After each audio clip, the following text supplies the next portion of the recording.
তুলা চোর ধরার অভিনব কৌশল। এক দেশে এক শহরে একটি বড় তুলার গুদামে চুরির ঘটনা ঘটলো। বহু মূল্যবান তুলা চুরি হয়ে গেল।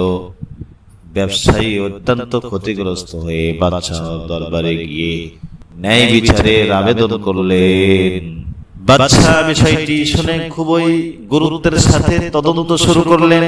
শহরের নানা জায়গায় খোঁজ নেওয়া হলো, লোকজন জিজ্ঞাসাবাদ করা হলো, কিন্তু কোনোভাবেই চোরের সন্ধান পাওয়া গেল না। এমন সময় এক বুদ্ধিমান আমির বললেন, জাহাপানা, যদি আপনি অনুমতি দেন তাহলে আমি খুব সহজেই চোরকে ধরে ফেলব। বাদশা বললেন, তুমি যা ভালো মনে করো করো। আমির তখন একটি কৌশল করলেন। তিনি নিজের বাড়িতে একটি বড় দাওয়াতের আয়োজন করলেন এবং শহরের ছোট বড় অনেক মানুষকে আমন্ত্রণ জানালেন। নির্ধারিত দিনে সবাই এসে দাওয়াতে উপস্থিত হলো। লোকজন খাওয়া দাওয়া শেষে শান্তভাবে বসে আছে।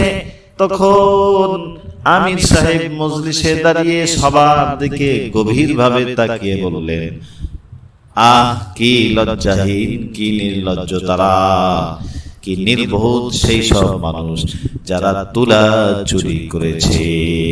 আর দেখো, সেই তুলার কণা এখনো কিছু লোকের দাঁড়িতে লেগে আছে। এই কথা শোনার সাথে সাথেই কিছু লোক অস্বস্তিতে পড়ে গেলেন। তারা নিজের অজান্তেই হাত দিয়ে দাড়ি ঝাড়তে শুরু করলো, যেন তুলার কণা পরিষ্কার করছে। আর ঠিক সেই মুহূর্তেই আমির বুঝে গেলেন এদের মধ্যেই চোরেরা আছে। পরবর্তীতে তাদের ওই জিজ্ঞাসাবাদ করে চুরির সত্যতা বের করা হলো। বাদশাহ আমিরের এই অসাধারণ বুদ্ধিমত্তা, কৌশল ও বিচক্ষণতায় অত্যন্ত সন্তুষ্ট হলেন এবং তাকে আন্তরিকভাবে ধন্যবাদ জানালেন।